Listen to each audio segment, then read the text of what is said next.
Arsenal are interested in signing a striker this summer. I think the writing has been on the wall for the last two summers or transfer windows that they need to sign a striker. Indeed, they have made some attempts to sign a striker here and there. Last summer, they tried to sign Benjamin Sesko from RB Leipzig, but he turned them down, choosing to stay at RB Leipzig to continue with his development. They went back in January and tried to sign him, but the club were unwilling to do a deal at the time because they were fighting for their lives in the German Bundesliga, while they also were offered an opportunity to sign Oli Watkins in January, but they could not reach an agreement. Well, I think Arsenal should sign both Benjamin Sesko and Oli Watkins this summer. And here's why. Welcome back to the Football Tribe UG channel. Robert Kesakos is your usual suspect. Welcome to the community, our new subscribers. Thank you so much for the love and support.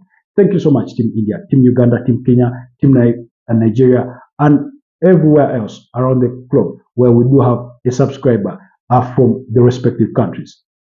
Much appreciated for the love and support. Now, ever since the summer of 2023, we have been singing that Arsenal need to sign a striker. They did not sign one. Summer of 2024, they did not sign one. Yes, they wanted to sign one. They made an attempt to sign Benjamin Sesko, but they failed in those attempts.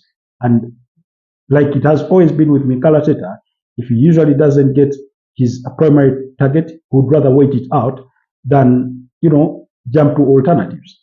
In some cases, they've gone for the alternatives. For example, in 2023, when they missed out on the signing of Mukalo Mudryk for a winger, they chose to settle for Leandro Trossard, which has worked out really well in comparison to Chelsea, who signed Mukalo Mudryk. But when it has come to the striker, Arsenal have said we either sign Benjamin Sesko or we would rather wait it out. And practically, that's what happened in the summer of 2024. They went to RB Leipzig, tried to sign Benjamin Sesko, and they could not get a deal done. The player chose to stay with RB Leipzig, signed a new contract, and said he wanted to continue his development with the German best club. Well, in there, it is believed that they also reached a gentleman's agreement to say that if a suitable offer does come for him in the summer of 2025, then RB Leipzig should let him go. Well, we are into the summer of 2025. But before we got there, Arsenal tried to go back in January when everybody knew they desperately needed a striker. Why? The season was at a pivotal moment because they were suffering with so many injuries, they did not have a striker. So much so that they had to turn to Mikel Merino in February to be their striker. While he was able to deliver in that regard, it was not good enough to help Arsenal achieve major silverware. So, in January, RB Leipzig were unwilling to entertain offers for Benjamin Sesko because they still wanted him to help them qualify for European football, something that they failed to achieve for the first time since 2016-2017 season. But also, they thought if he remained, it gave them a better chance to still compete in the German Bundesliga and any other competitions in which they were still competing. So Arsenal failed. In the same transfer window, that's January 2025, Arsenal were offered the opportunity to sign Oli Watkins from Aston Villa. Now, that did not lead to any fruition because the two clubs were far apart in their valuation of the 29-year-old England striker, who by the way turns 30 in December. Arsenal valued the player at around £40 million, while Aston Villa valued the player at around £60 million. Of course, Aston Villa had already signed Daniel Malin as well as Marcus Rashford on loan from Manchester United and Marco Asensio from Paris Saint-Germain on loan. So they believed they had enough in attacking numbers for them to be able to ship out Oli Watkins. So that did not come to pass. Oli Watkins ended up staying at Aston Villa. And here we are in the summer of 2025. And here is why I think Arsenal should sign both strikers. I've argued before that if Arsenal need to succeed next season in winning major silverware, signing a striker alone won't be enough. In addition to that, they need to sign a goalkeeper They need to sign a creative midfielder. They need to sign two wingers, both at the left and right, in my personal view. And then they need to sign more than one striker. And for purposes of sticking to the topic, here's why I think they need to sign two strikers. One, if you do sign one striker, let's assume under the ideal world, under ideal circumstances, they do get the deal for Benjamin Sesko for whatever fee, regardless. They do get him. What is it to say that he doesn't struggle through his first season? We've seen good players sort of struggle through their first campaigns. Too easy. We saw it with Kai Havertz when he was already a Premier League player with Chelsea, and yet when he came to Arsenal, it took Arsenal players, Martin-Obi to be specific, to give him a penalty, I think, as Arsenal beat up against Bournemouth at the Vitality Stadium to score his first goal. So it took him a while to settle into that Arsenal team. They did sign him, of course. A bit of context is that they signed him as a midfielder, but eventually he was played as a false nine or an attacker, But be that as of it may, the point is that it took him time to settle in that Arsenal team. So what to say that it doesn't take time for a 22-year-old Slovenian striker to settle into the Premier League, into the Arsenal life as a whole, And while he settles into that team, who are Arsenal going to look to deliver the goods? Is it going to be Kai Havertz again? I'm not against the idea of it being Kai Havertz, but like we've seen before, is that while Kai Havertz is good, it may not be just good enough, because Arsenal need to be better than good enough. They need to be better than good enough to get things over the line, to find the difference between them drawing 14 games in a campaign and winning at least 10 of those 14.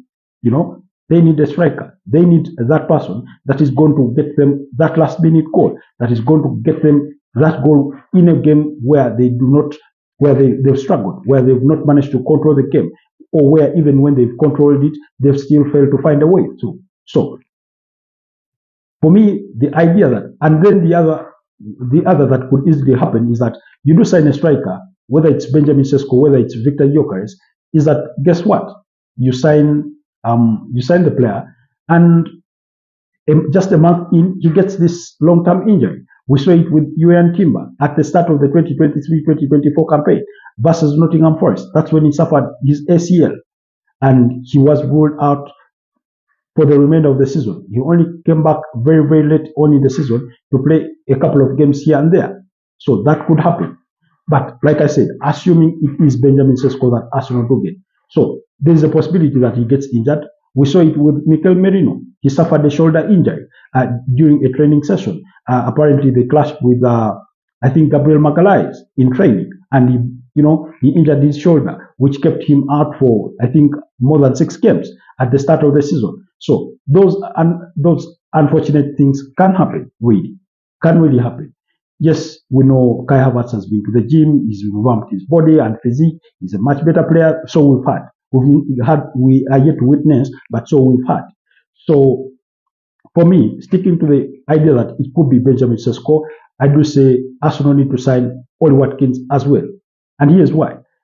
So, for the sole reason that those eventualities could happen, that he could suffer an injury early into his Arsenal career, that would be very, very unfortunate. But even if it is not that, it could take him a bit of time to settle into the Premier League and, Arsenal as well, to sort of fit into that whole system. That we've all had the arguments from the pundits and analysts to say that he's better suited to fit in the Arsenal system as compared to Victor Gyökeres, whatever the case is. But you also need to relieve the pressure of him. You do not want to bring in a 22-year-old striker. As good as he may be, we all know that he is still behind in his development as compared to the likes of Victor Osimhen, as compared to the likes of Victor Gyökeres. He's still further down that. So that means he's still in the developing stage. So you do not want to put all the pressure of being the main target man for Arsenal, because that has a lot of weight on its shoulders. You've seen it with Kai Havertz. You've seen it with Gabriel Jesus. You saw with Alexander Lacazette. That weight on your shoulders is not something that a 22-year-old should be carrying on his shoulders. Now, some people will argue Bukayo Saka has been able to carry Arsenal forward for, a great number of seasons. Don't forget, Bukayo Saka is a homegrown player, straight from hell end. So he's grown through the ranks. You get. But also, if you want to take away that pressure, then you also need an alternative striker who does guarantee goals. And for me, that person is Oli Watkins. First of all, he's an Arsenal fan. Second of all, Aston Villa are willing to sell. Now, if you could get him for about 40 to 45 million pounds, for me, that would be a good deal. It would be a good scoop. We are talking about a player that does guarantee goals. In the last 5 Premier League seasons, he scored at least 11 goals or more. At least 11 goals or more. So he does guarantee goals. Now, the mere fact that he turns 30 in December is that you bench on the fact that you're buying him for about that fee, maybe 40 to 50 million pounds. And then you put him on a 3-year contract with an option perhaps to extend for a further year, or even if it's a 4-year contract.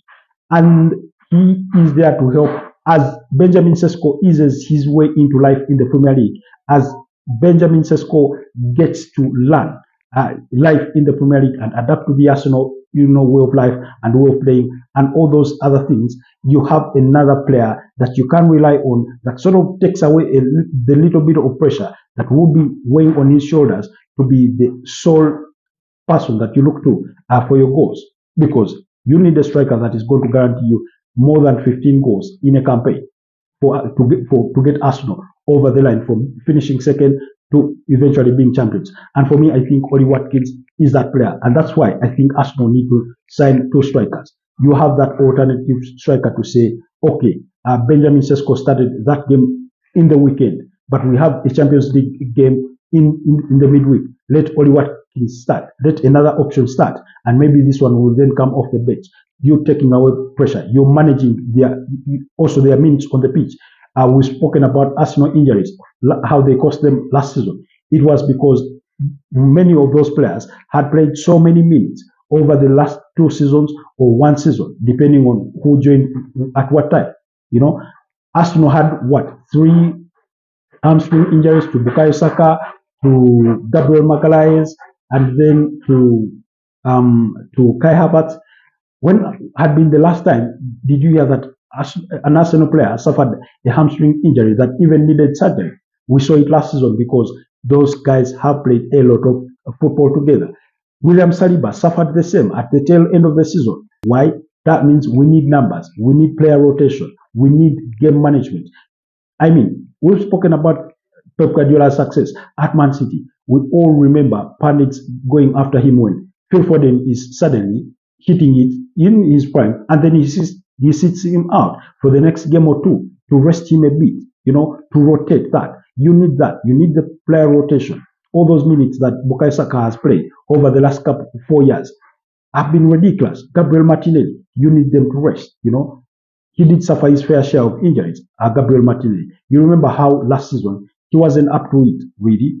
This season he's done much better in comparison to the other season, although he's not scored many more goals, but that has to do with how he's being deployed or how he's been asked to play. So anyways, going back to Oli Watkins. So Oli Watkins gives you that alternative, a Premier League proven player who does guarantee goals, who can fit into that Arsenal side, who knows the Premier League, who can play in big games as you help Benjamin Sesko ease in. So by the time, let's say, his initial 3-year contract ends, Oli Watkins, then you have Benjamin Sesko hitting 25. He would be prime Alexander Isak.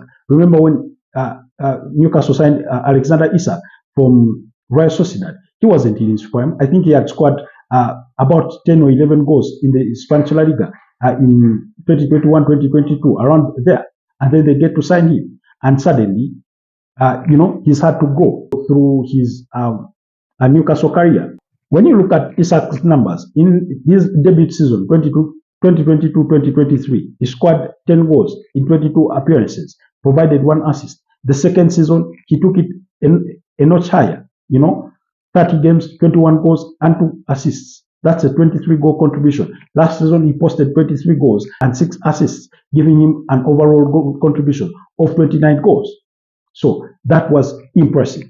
So that's how he is grown through, because there have been other players that were delivering the goals, that were helping with that contribution to ease him into that line. Of course, he's adapted to it much quicker, but Do you think it will be the same journey for Benjamin Sesko? So, whether it can be the same journey for Benjamin Sesko or not, you need that other striker that relieves him of that pressure. And for me, I think it's Ollie Watkins. Let's look at his Ollie Watkins numbers. Ollie Watkins' numbers for the last 5 seasons. 2020-2021. 37 appearances, 14 goals and 5 assists. That's a 19 goal contribution in 37 games. 2021-2022, 35 league appearances. We're talking about the Premier League alone. 11 goals and 2 assists. That's a 13 goal involvement. He sort of regressed a bit there in terms of his contribution. But 2022-2023, 37 league appearances, 15 goals and 6 assists. That's a 21 goal involvement. Quite impressive. Then 2023-2024 season, 37 league games, 19 goals scored, 13 assists. Now, that's what? A 32 goal contribution, in a calendar year. That was his best season. That is 2023-2024. Last season, he played in all 38 Premier League matches. Of course, he didn't start all, but he played in all of them eventually. 16 goals and 8 assists. That's a 24 goal contribution. What does that imply?